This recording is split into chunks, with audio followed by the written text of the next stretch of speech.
You can rotate the scan or model by keeping the left mouse button pressed and moving the mouse. Using the mouse wheel, you can zoom in or out. You can use the crop scan icon to crop the scan.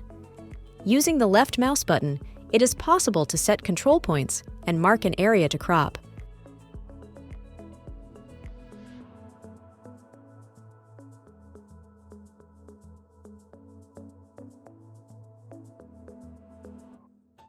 The cropping tool only cuts the visible surface if it is displayed in turquoise blue.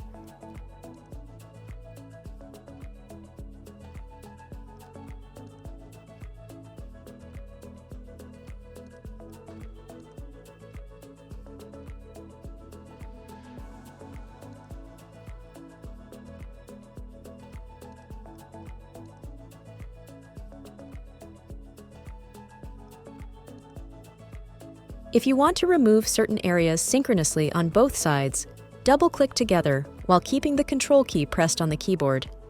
Now your cropping tool is displayed in orange.